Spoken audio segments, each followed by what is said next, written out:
Happy Sunday and welcome back to the Scaries podcast, your weekly cure to the Sunday scaries. I'm your host, Matty Rossi. This is my Harry Wiener Kirkland, and every Sunday we typically hear your scary stories from the weekend, and I do my best to help you through it. But this week we're going to do something a little bit different. If you've been listening along, you know that I've committed to making this podcast a very authentic representation of myself. I've told stories that I've never shared before, and I've started to open up around subject matters of my identity and sexuality. And with that, there has been a ton of support from all of you, which I really appreciate, but also a lot of questions. So for one, I just wanted to take a second to thank you for all of the support and kind words, comments, DMs, and everything. And this week, we're going to dive into it all and hopefully get all of your remaining open questions answered. So yeah, with that, all of the skeletons are coming out of the closet this week.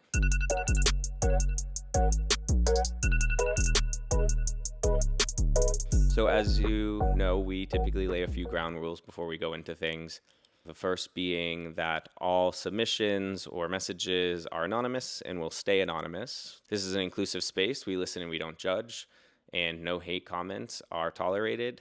And lastly, I am not a licensed therapist. This is for entertainment and educational purposes only, and all of my advice should not be used in lieu of actual medical advice. So typically, we have all of the submissions that I've put together on my scary submission cards here. But this week, I just wanted to take a second to read all of the messages of support that you guys have sent me through DM or submitted to the Scaries submission portal. And I really think it's important to kind of take a second to thank all of you. We're now, have quite a few episodes out there, and the support for the podcast has been incredible.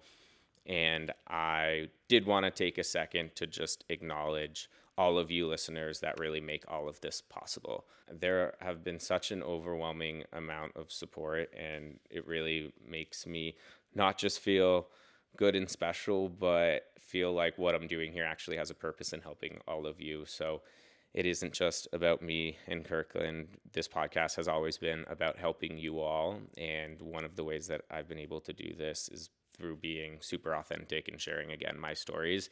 And they seem to be resonating. The first one here says, I've been following you for a while, and I just wanted to say congrats on coming out. As a fellow bisexual with a golden wiener dog who also came out later in life, I know how tough but freeing that journey can be. Right on, man. Excited for you. The first thing I want to say about this is just, I guess I've never had an original experience. He's got me down to the wiener dog. I wonder if his dog's also named after the Costco hot dogs like Kirkland is, right, bud? But yeah, I think, it's an important reminder that you're not that special, and that's a good thing. No matter what you're dealing with in life, there's likely someone that is experiencing it as well and has struggled with it. So if you ever feel super isolated and alone with whatever you're dealing with, whether it's body image issues or feeling like you're behind in your life or coming out or literally anything else. One thing I've been struggling with lately is acne at age 29. I haven't had acne my whole life, and now all of a sudden I'm 29, about to turn 30, and my face has decided to turn into that of a 16-year-old going through puberty. But regardless of the struggle, I think when you're open and vulnerable with yourself and, however publicly you want to do it, I'm not saying every single issue that you face, you have to go on the internet and trauma dump like I do. But if you're just able to be open with friends and family, that vulnerability becomes a superpower and really allows other people to kind of be their authentic selves too, or be vulnerable as well. Or you might find people that relate to you, so you can really be of service and help, and that vulnerability really turns into a superpower. So that was the first one I wanted to read. Thank you for whoever sent that. Obviously, keeping these anonymous as well, but the support is real, and I really appreciate all of it. Next one says, not sure if you'll see this, but I just wanted to reach out and let you know that what you've talked about on your podcast has really resonated with me. I came out going on 2 years ago, and what resonated with me was how you said the thought of coming out was a lot scarier than the actual process of doing it. For me, I was terrified of how friends and family would react, but it has been a very positive experience, and the fear of rejection was killing me. But the reality is that people in life that love you and care about you won't think twice about it and are accepting. Looking forward to listening to more episodes, rooting for you. I think This is very true of a lot of things in life. I think it's not just about like coming out, but just like the thought of doing things is always scarier than the actual process of doing it. Whether it's quitting your job, that's something I've also experienced this year. I think I spent about 6 months to maybe a year contemplating that decision and staying up at night, ruminating on it, and just fearing kind of the outcome that would come with it. But I think one thing that you have to remember is that you are prepared to deal with the decisions that you make. So if you decide to come out, if you decide to quit your job, if you decide to move across the country, you already have the tools, whether you know it or not, to whatever happens, deal with it. So you'll be able to make new friends. You'll be able to find other jobs and other ways to make money. You'll be able to find people that support you, because those that matter won't mind and those that mind won't matter. So I think it's a really good lesson. I always compared coming out, and this is crazy, and I swear I'm not just like a fitness junkie saying this, but to taking a cold plunge. So at first, like the thought of getting in the water is so much scarier than actually just submerging yourself. The worst part of a cold plunge is that first 10 to 15 seconds when you're like inching in and you're slowly feeling, and maybe it's not even a cold plunge. Sometimes it's just like when you go to the beach and you're going in the water, maybe the water is a little bit colder than you expected. It's a nice hot day. And it's like the second it hits your stomach, you start to like tense up and it's awful. It's just so much easier to just dive into something and your body gets adjusted to it. Once you're in it, you feel fine. And then afterwards you feel incredible. You feel invigorated, you feel like you have all of this energy, you feel happy, you're enjoying the moment. And I think that is true of a lot of things, but for me, coming out was like an ice bath. And again, it's just the thought of getting in it was a lot scarier, but I knew who I would be on the other side of it would be stronger, happier, and look back at it with it, and happy that I did it. So thanks for that message, and I'm glad that you have the support system that you have as well. Just wanted to say, even though it's in those little moments, which probably feel massive, talking about coming out helps so many of us in terms of feeling seen and accepted. As someone else also coming to terms with their sexuality in their 20s, seeing a peer fully own themselves makes a lonely world feel less lonely. Keep doing you, the podcast, TikTok, all the stuff, because you're funny as fuck, easy on the eyes, thank you, but most importantly, making the scary sacred. Much respect. So, I did want to talk about this a little bit because I think the way that I kind of introduced talking about like my identity and my sexuality was a little bit more subtle at first. And I think that was a blend of a few things. I think one was just kind of gauging my comfort level in being open and honest about it. Like, I think it is kind of a heavy topic and I didn't want it to be. I think a lot of my content and what I try to create, sure, it can have serious undertones and learnings, but I also want it to be fun and lighthearted and enjoyable. And so I didn't want to just like come on here and kind of just unload this big kind of massive personal experience I was undergoing.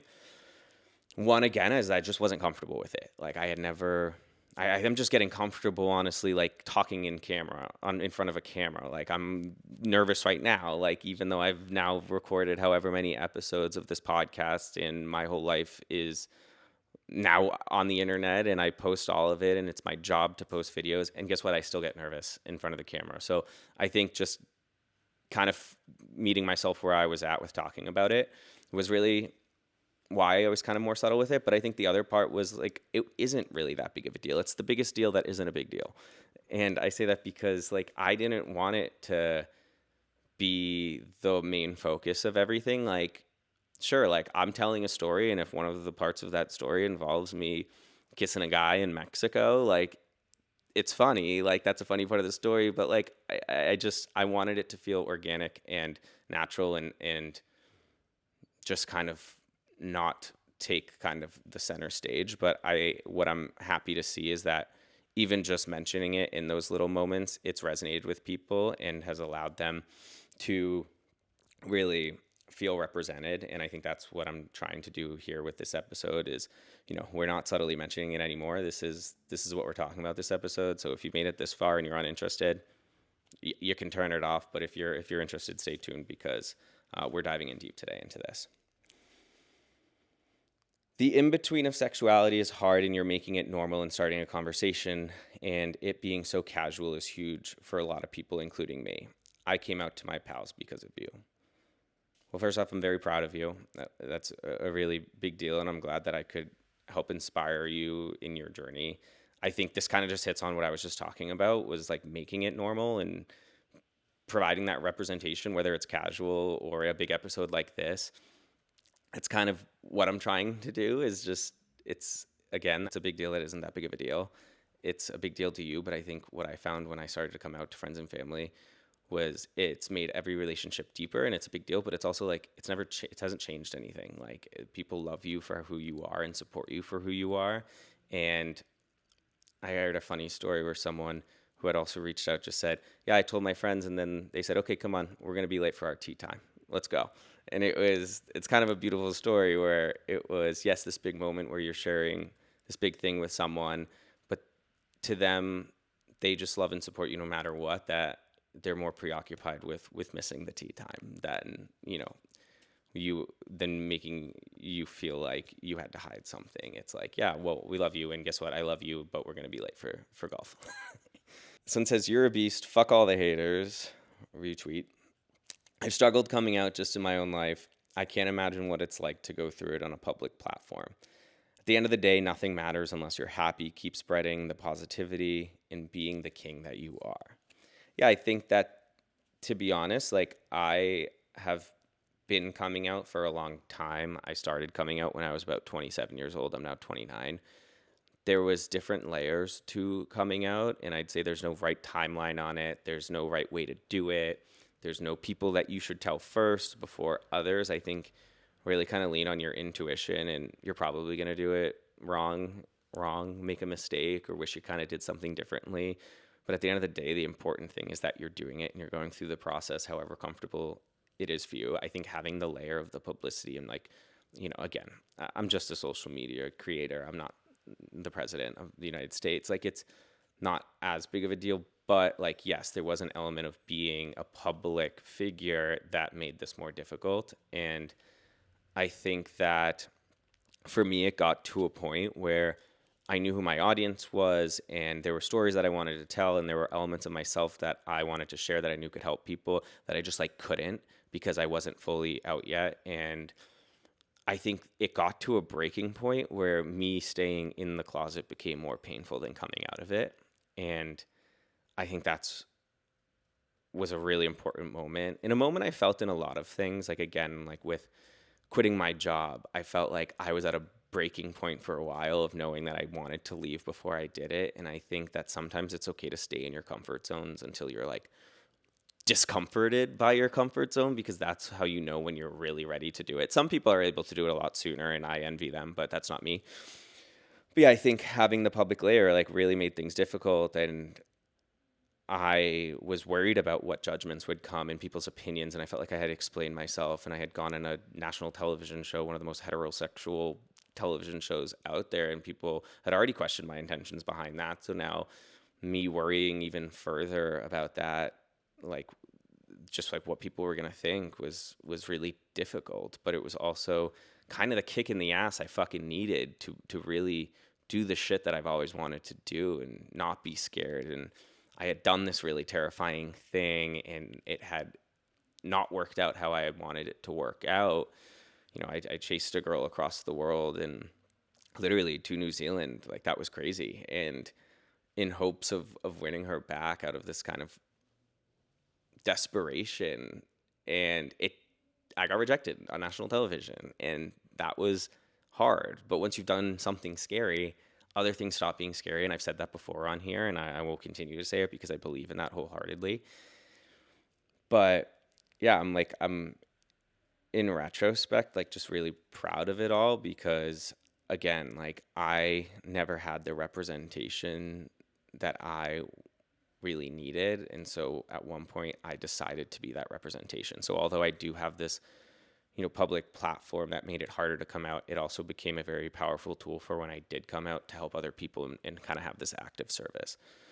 So yeah, it's been a difficult thing. Also, like, on that subject, like, having done social media in general, like, whatever your identity is or whatever you post, like, you have to become okay with other people's opinions. That kind of comes with the job, and you need to let people have their own opinions. And I will credit Mel Robbins and the Let Them theory. Like, I think that really got me through it all. Like, really not letting the fear of other people's opinions will be stop you from living your life and doing the things you want to do. Like you gotta let that go, because it's stopping you from really achieving your full potential.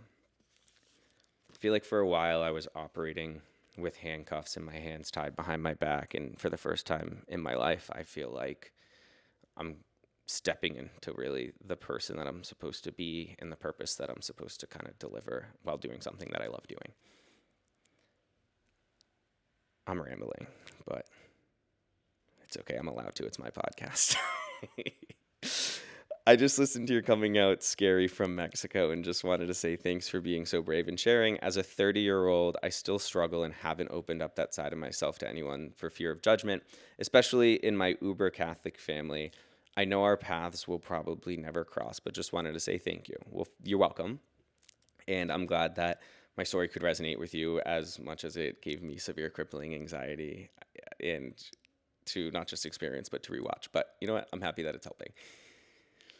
In terms of your age and struggling with opening up, I think, again, it's like do things on your own timeline. There's no time limit. I was 29 when I publicly came out. I still am in the process of it. And I think like meet yourself where it's at, do it as you're comfortable with. I think the uber Catholic family piece, I also grew up Catholic. I loved church, to be honest. I made my first communion. I made my confirmation. I went to youth group church camps. Like every Sunday I did youth group, and then every summer I went away for a week and like literally did church camp and built people houses. And for me, I just kind of ignored the elements of the church that are maybe traditional and not supportive of LGBTQIA.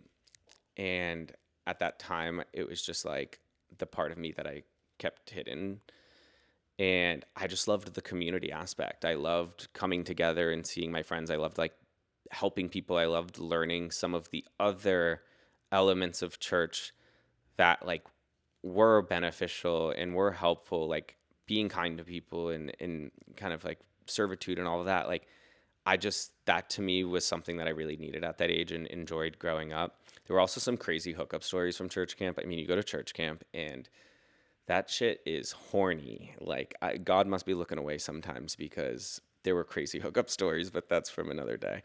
Anywho, I think like nowadays, like, yes, being Catholic, like in what the book, the Bible, they talk about, not being accepting of homosexuality. But I think, with the past Pope Francis, may he rest in peace, he did make big strides to kind of create a Catholic church that's more open-minded.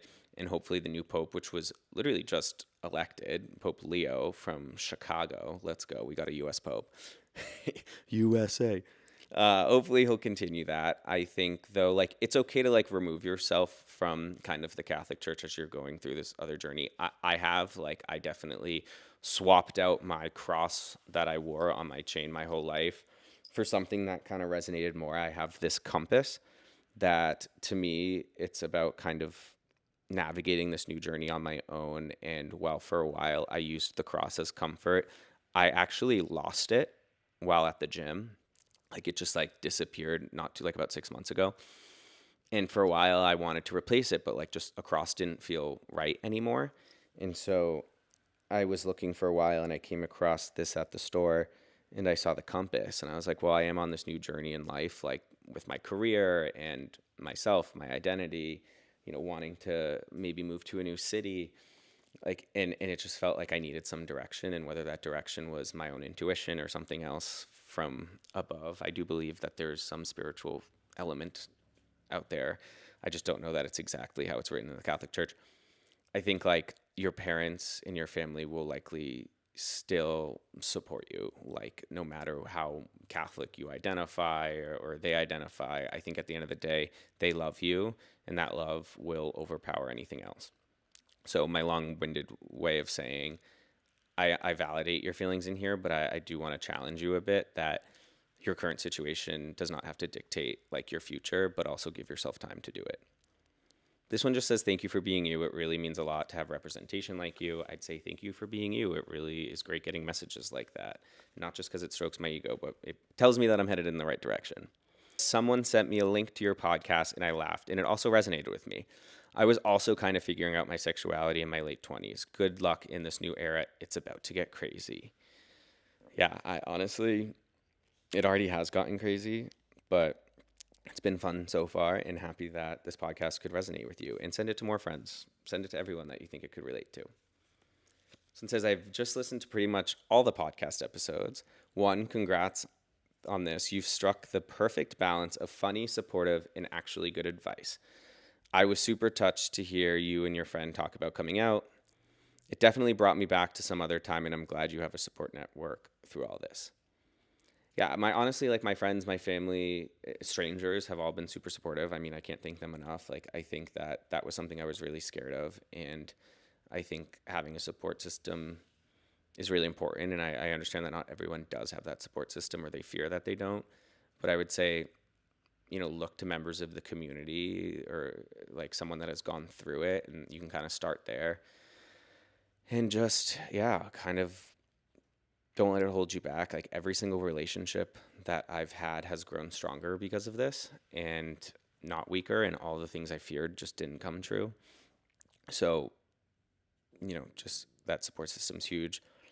And in terms of the perfect balance of funny, supportive, and actual good advice, well, that's exactly my point. I'll be honest with you guys. I've been trying to gaslight you guys into personal development with this whole thing. That's why I create a podcast that's all about like these crazy stories, but then I try and make you learn from them, because that's the important thing. I've done crazy things, I've done stupid things, I've done regrettable things, but I've also learned from those things, and now I'm going to make you do it, but we're going to have fun and make it entertaining while we do it. This episode might be a little bit more serious, so I'm trying to be funny, but forgive me if I'm a little bit more serious. This one is a little bit close to home, and I think it's a worthwhile one to get a little bit more serious on. This one's a long one. I wanted to say thank you. I don't think you know what your platform does for the 30-something guy that feels invisible to some degree. Your platform has been a sense of comfort for me, being able to see representation on social media of someone who I can relate to, minus all the running content. Going through a lot of the same things you are right now, and seeing how brave you are to share everything on social media is remarkable. Your page provides a sense of comfort and relatability to our underrepresented demographic. I wanted to bring this one up because I think, I've been talking a lot about coming out as a concept, but about identity and sexuality, but I've never like explicitly labeled myself. And I think that that's been intentional. I think that right now what I identify as the closest thing to it is bisexual. I understand that there is a stigma around the existence of a bisexual man. And to me, it is really important to like draw the line in the sand that right now that's how I identify. And that every relationship that I've had in the past, to me, has been real. And I think what I'm just exploring now is this other kind of side. I understand that some people kind of use bisexuality as a stepping stone to just identifying as fully gay. That's fine. That might happen. I don't know. I don't think it will. But to me, it's really important to kind of stand in that bisexual identity because of how erased it currently is from media, pop culture, social media, just like really any existence. I think bisexual men, I read a statistic, have one of the highest rates of mental health issues over straight and gay, lesbian identifying individuals because of this erasure that happens and this disbelief that they exist. And I think being able to kind of be that representation that I never saw out there, I could count on my hands how many bisexual representations I saw on TV. One was in Challengers. One of the guys in that movie was hot, but like one of the guys, you see he's swiping on Tinder and he has guys and girls. That was like a very brief moment that even still was very kind of looked over. Another one was in The Summer I Turned Pretty. All of you guys might be Team Conrad. I'm Team Jeremiah because that man kisses boys and girls and he's open about it and he owns in it and he owns it and he stands in it. And I again think it's very underrepresented as a group. And for me, like that's what I feel the closest to. But that being said, I think that like a lot of people like perceive identifying as bisexual as like denying an element of their sexuality or gayness, or that it makes them less gay. The way I view bisexuality is you are 100% gay and 100% straight. And I use this analogy of going to Chipotle, and this might be crazy, but like, you know, when you go to Chipotle and you order double meat, or like you want steak and chicken, and they ask you, do you want half chicken, half steak, or full portions of each? I'd say bisexuality is like ordering full portions of each. You don't like chicken less just because you like beef. You don't, it's not a 50-50, 70-30 split. That's a question I get a lot. Like, what's your percentage breakdown? And I'm like, it's just whoever, it's the person that I'm into is who I'm into. You can get 100% steak, 100% chicken on your burrito bowl. It's not 50-50, it's not 70-30. So that's just like an analogy that I think helps describe it. Like, I'm not denying the fact that I'm into dudes. Like, that's not what that's about. So I think just like kind of talking more about my experience, identifying as bisexual, what it's like, and others out there. It's really important to me because, again, like that is what kind of kept me hiding my identity for so long, was this fear that once I came out about it, that people were just going to assume that I was kind of gay in denial, and that would limit my opportunities with, you know, any women that I might be attracted to. So yeah, that I feel you in this like invisibility, this feeling of being invisible, and hopefully that I can help give you some color there.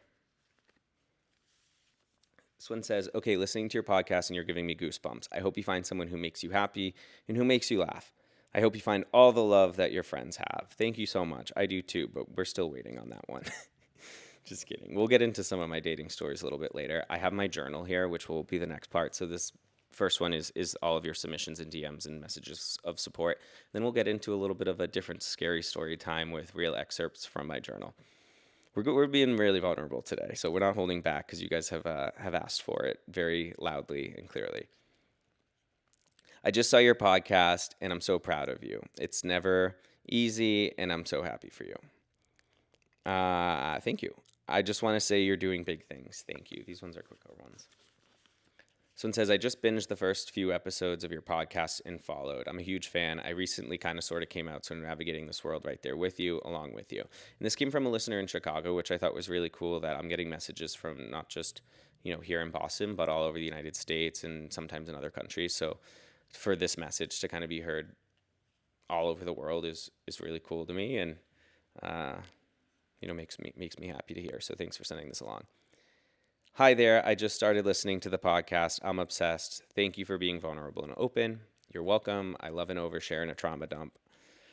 You're killing it, man. Podcast is great, and it feels like you're being your authentic self. And I'm trying to be. It's funny, I put Clerkin to sleep. I can hear him snoring. It is funny that no one caught on with all the wiener jokes that I make. It took you guys this long. My hairy, tiny wiener. Yeah, Kirkland knew. Sorry, guys. If he could talk, he would have said something.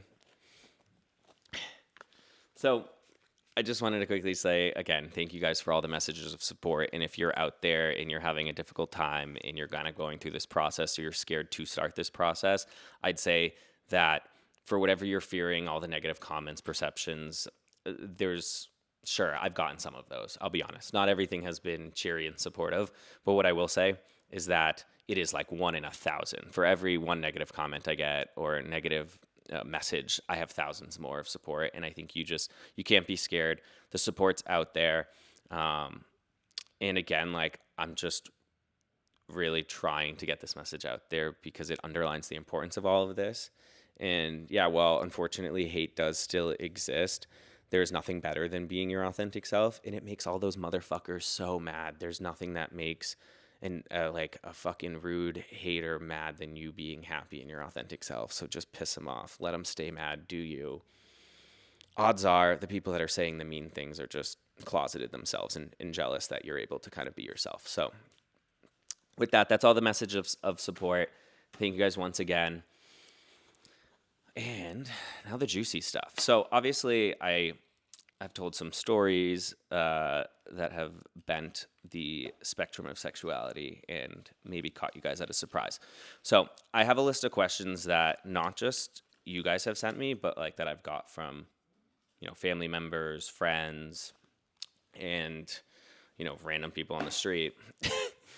And I pulled the most common ones, and I just wanted to kind of touch on them. So the first one was, "What is your identity?" I hit on that a little bit earlier, but yes, I do. I do identify as bisexual. How did you know? This is a good question because for a while I fucking didn't. It took me a while to figure it out.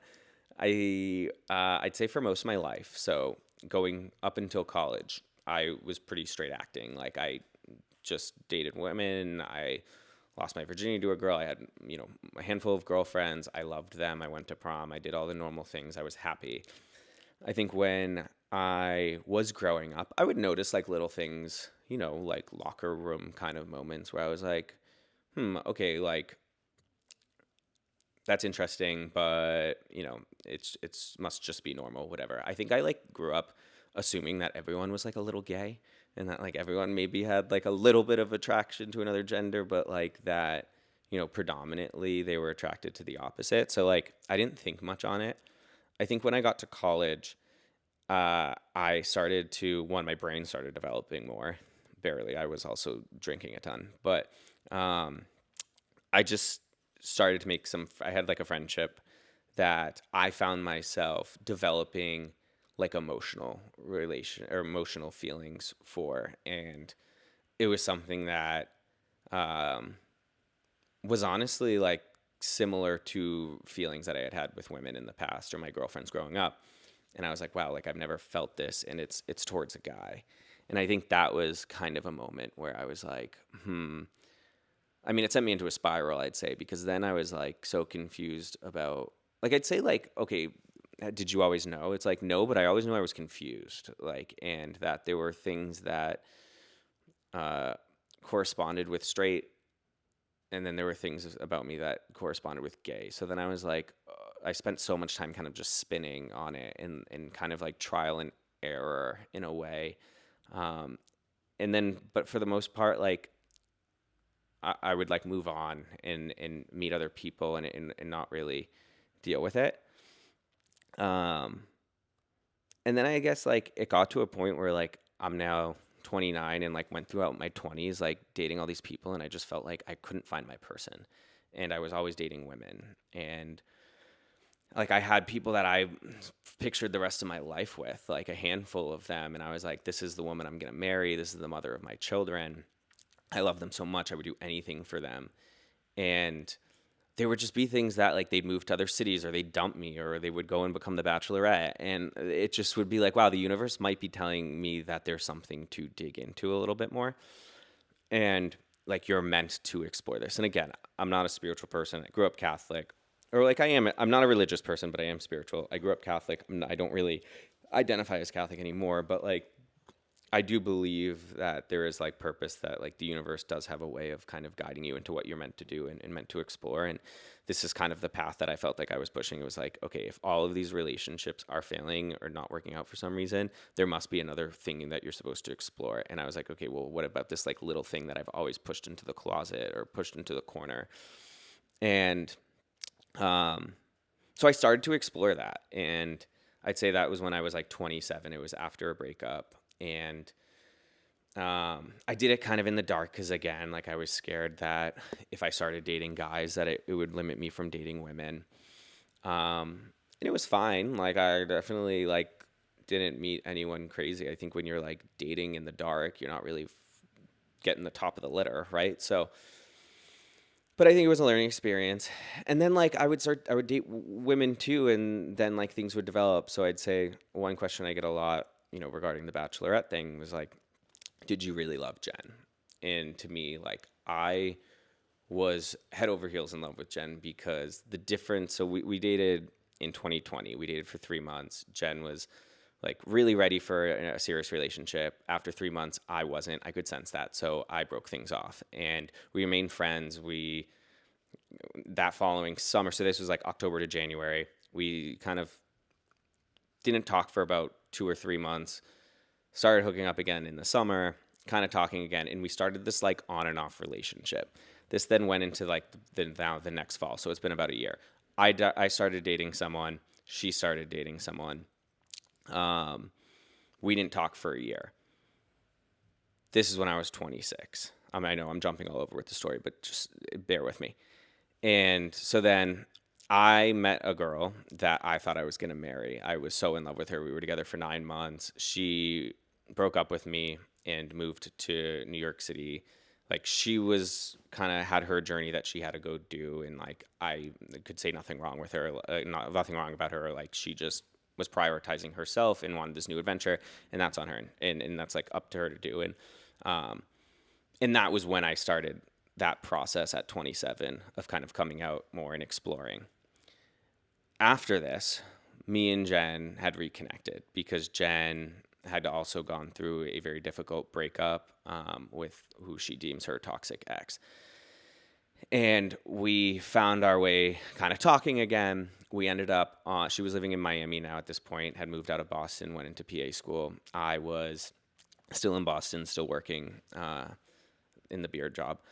And I went down to visit Florida with family, and she came and spent about 4 or 5 days with me. And during this experience, I remember it vividly. We had talked, caught up, gone to dinner, she was staying with me, doing whatever. And we were sitting on I think it was like a hanging swing on the house was on the beach, looking at the beach at sunset. And she at one point looked over to me and she said, "Matt, do you think that you're bisexual?" And I looked at her, and I had never said this really out loud. And I said, I don't think I am. I know I am. And then I remember being like, "Is that okay?" And she was like, "Of course it is." Like, and in that moment, that was the first time that I had ever been open with someone that I was intimate with, or at least a girl, about my sexuality. And I was really scared of that, and I was scared of the judgment. But I think like with her, she was like, "Well, I mean, I know you're into me, like for a very specific reason." And so like she believed me, and she was like supportive, and like I now felt like there was this like a breath of fresh air, and I could just be my open and authentic self with her. And from there, so I went back to Boston. We were talking every single day. We were talking a lot, and then ultimately she got asked to go on The Bachelor. Did that whole thing. Again, we weren't back together, so I wasn't gonna say like, no, don't do it, and go do this. Also, odds are she wasn't gonna win.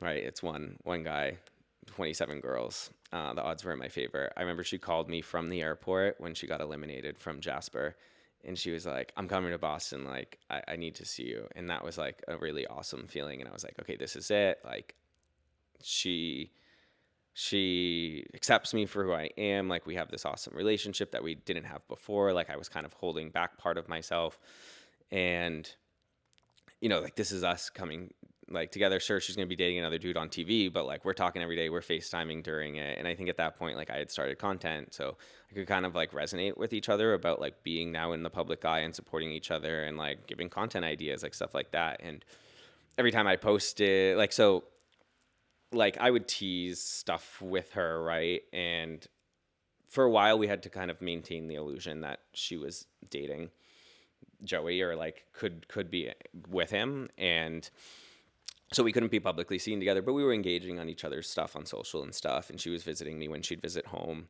Her family lives up here. We spent like the holiday, over the holiday, we had like gone out to dinner and like gone out with my friends. It was a really fun time. And then I had invited her to the weddings in Colombia that were that following March. And it was around the time when like she was now going to like The Bachelor would be done airing, and everyone would know that she was not with Joey, and we could be seen together and whatever. So fast forward, we're about like a week out from going on the trip, and she like calls me and she's like, "I can't like go to Colombia anymore." And I was like, "What do you mean you can't come?" And I was like, I was at the movies. I think it was like Top Gun. I think I was seeing Top Gun. And she was like, call me. And so she told me that she got offered to be the Bachelorette, and she had to go in like 24 hours. And I was like, I didn't really believe it at first. I like said like, I'll believe it I didn't say it to her, but like to myself, I was like, I'll believe it when I see it. Like, you never know with this franchise, they change everything up all the time. And I remember also feeling like, okay, well, yeah, it sucks. Like we were supposed to go on this trip together, and then from there, I imagined us like being together.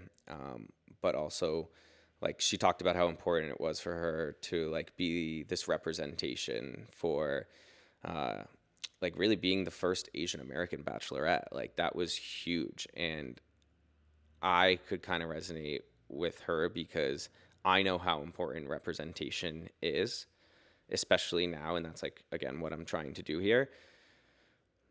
So like I didn't know that I could stop her. And so I was kind of just like we had some kitschy back and forth about her like you'll find a hotter date, and I was like no I won't, but regardless, go, good luck, like go make history.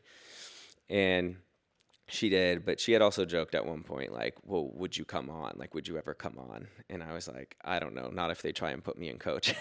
And so that was that. She flew off. Obviously, if you guys have tuned in, or maybe this might be new to you, I showed up about a week later. So I had gotten in contact with the producer. I put it out there in the universe again, spirituality, and I was like, I reached out saying, kind of explaining the situation, like feeling like we had unfinished business, and that I wanted to talk to Jen.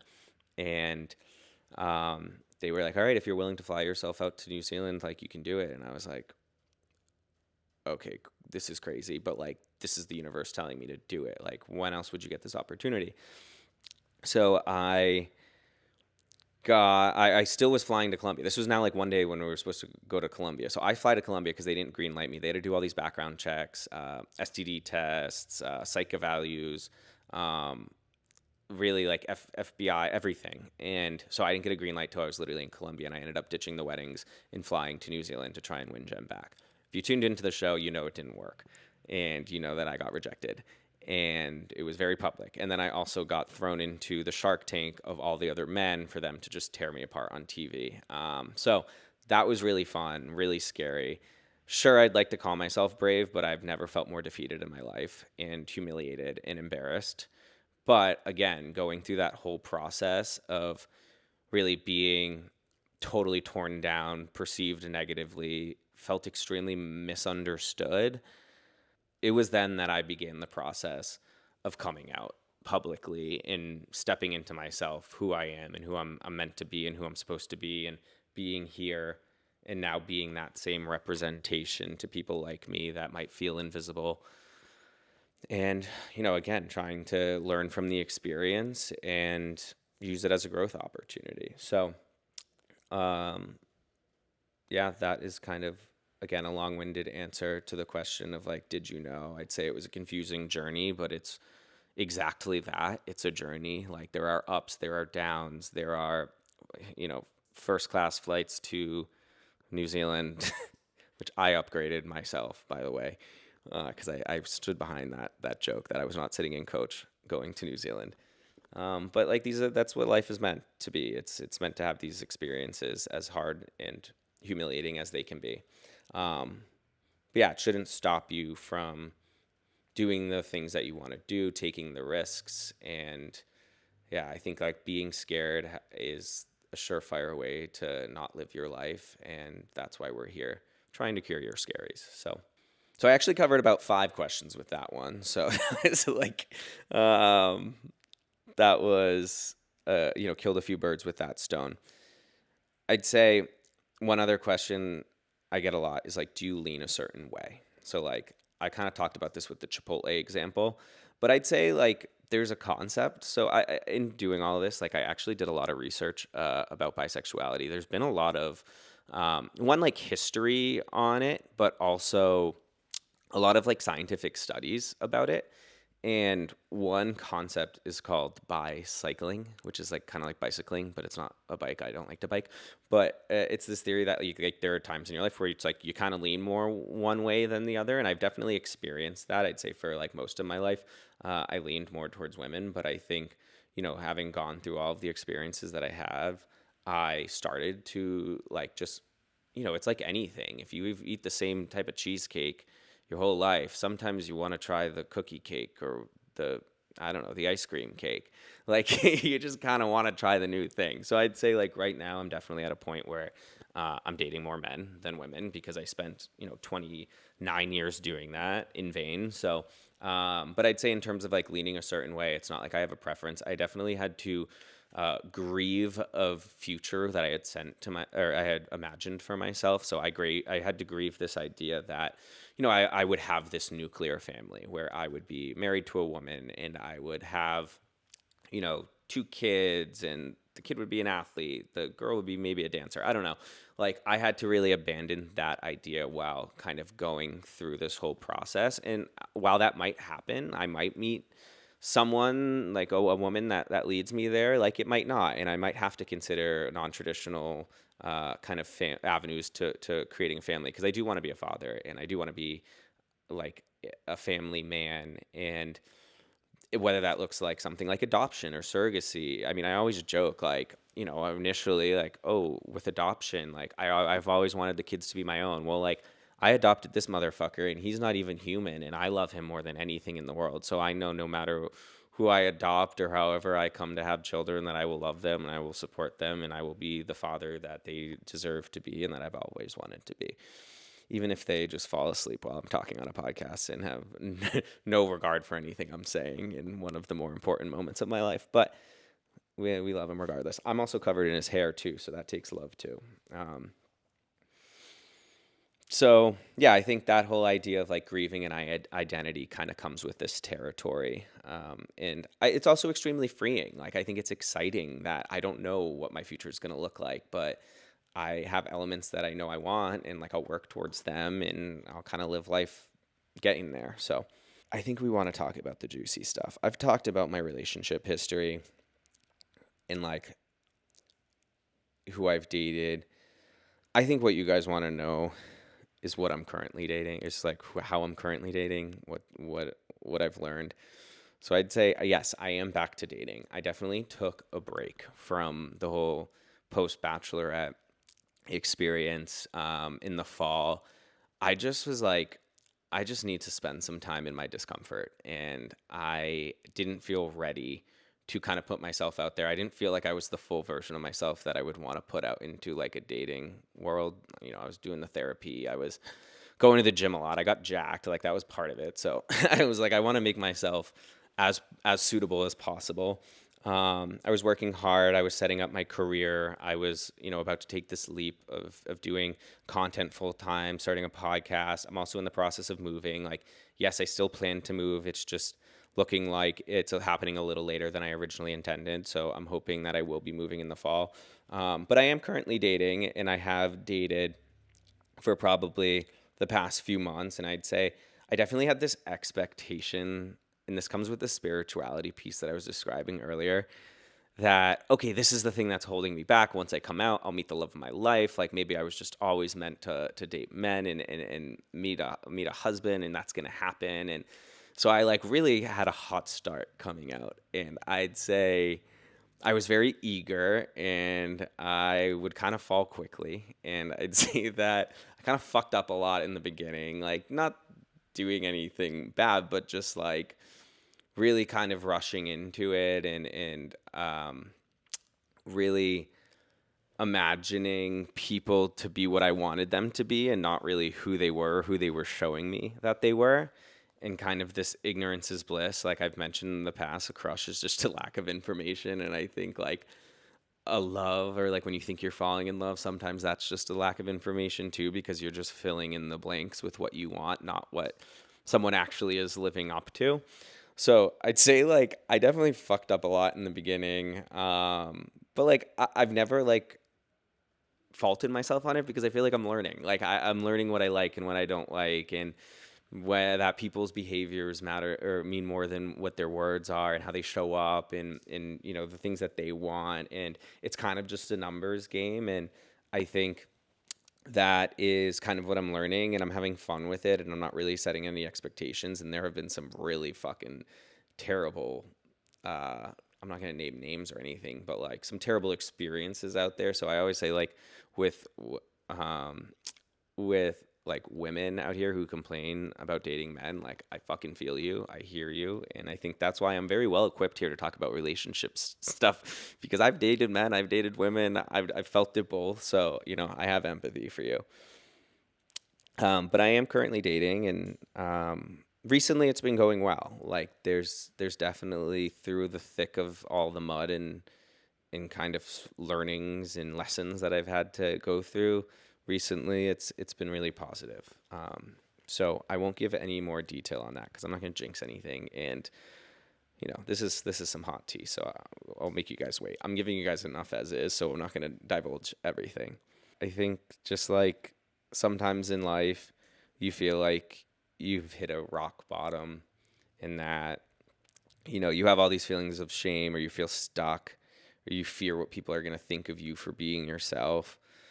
But like you'll get through it. Like really those things that are holding you back and those things that you have to go through, as hard as they are, they turn into your superpowers, and your intuition is guiding you like a compass through the thing that you need to do. And this applies to anything, like really, really anything that you struggle with. I don't care if you're a man, woman, straight, gay, anything in between, how old you are, where you live. The thing that you have to do, in what you have been resisting, in what you've been avoiding. In getting through that, I promise you, will become your strength, because your struggle is your strength, and you will be able to become this version of yourself that is so authentic and happy, and you can help others, and you can do the things you love, and you can live your life without any regrets. That being said, it's not all dandy after. Like there's still, it's still a journey. There's still like shit that comes. But for the most part, like I've never felt more in tune with myself, who I am, what I'm passionate about, the work that I'm doing, the people that I surround myself with. And I know that everyone out there has something. It's kind of part of what I've called now the 29 project, where I do everything that I've ever wanted to do in life, whether it's coming out, quitting my job, moving somewhere new, visiting Hawaii, getting a tattoo, all of those things that I've started to share now on social media. Like that is all part of it, because I've stepped into the person who I feel like I'm meant to be. And I want to share these experiences with you all and hopefully help you, inspire you, share a laugh along the way. And to kind of like show this, I'll read a little excerpt from so this is my actual journal where I try to write in it weekly, but I also have my bingo card. This is the 29 Project bingo card here. If you're watching the video, if not, you can check out my social media and see I've shared it on there as well. This is an excerpt that I wrote recently. It's, I think, really indicative of how I'm feeling lately. And then I'll read one that I wrote a little earlier that's kind of a contrast to it.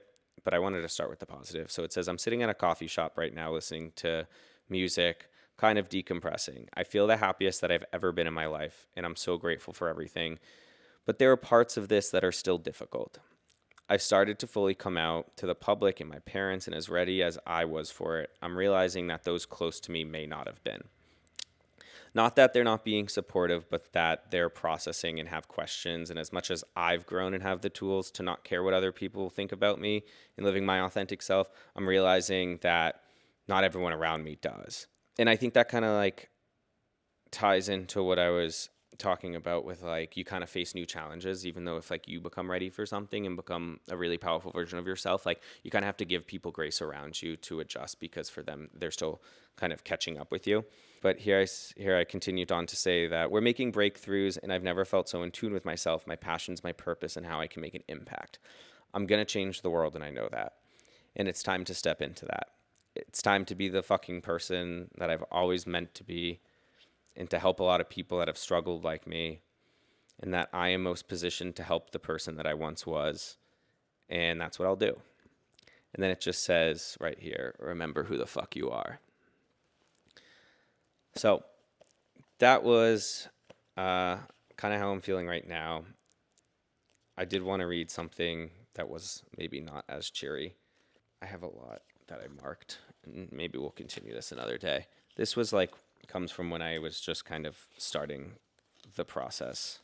I thought this was supposed to make me feel better, that I was supposed to feel happier, lighter, less scared, more loved, my authentic self. Instead, I feel anxious, insecure, alone, fearful, like a phony or a loser or a crazy person. Did I do it wrong? Should I have done things differently?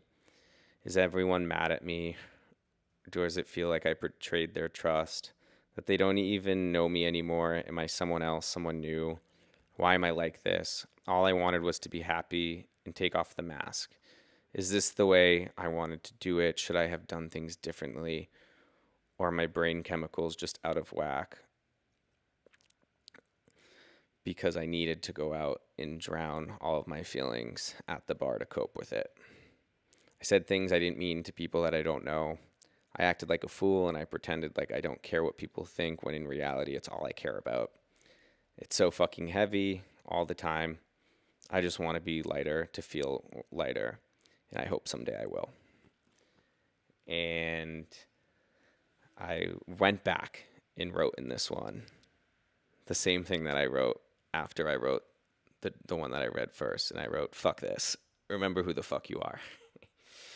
Because, yeah, it's like you can doubt yourself, and you are going to always have anxiety and fear that you're not doing things the right way, or that you regret things, or that you're doing things wrong, or that you're going to hurt people around you. But, like, it'll all be better. And just remember who the fuck you are. All right. With that, I wasn't expecting the tears. I wanted to leave you guys off with one last thing that I think applies more to anything that you're dealing with, which I've tried to do here. Like, I don't know who's listening out there, so if none of this resonates with you, I hope that there are some elements that you can take away with whatever you're dealing with. I wrote this one back in September, and it says, starting something new with someone is scary. Starting anything new is scary. A relationship, a job, a move, a new baby, a new friendship. It really takes us out of our comfort zone and challenges us to really know ourselves and put that self out there. For me, I feel like when I'm starting something new, I have a heightened sense of self-awareness, for better or for worse. I exaggerate the importance of every micro interaction. Was I too nice, too mean, too indifferent, too overwhelming, too tight, too informal, too nervous? I revert into this person without security or confidence, even if it's something I've done a lot. A work presentation, a first date, a new potential friend group. It's what forced me to revert back to old relationships and what's familiar, to the same company, to the same exes, old friends that are drifting away because they're entering new life stages as I avoid new life stages. And at the same time, we crave these new things, these new experiences, these new people. It's what keeps us moving forward in life at our own pace. Sometimes it's okay to stay a little longer in a comfort zone, because when you are ready, you will have the confidence to make the leap of faith when push comes to shove. And you will be able to jump at that opportunity you previously were scared of or insecure to seize. So give yourself grace as you build up that, because opportunities, relationships, jobs, moves, friends, they're like buses. If you miss one, there's always another one coming. And yeah. Heavy episode this week, but hopefully a helpful one.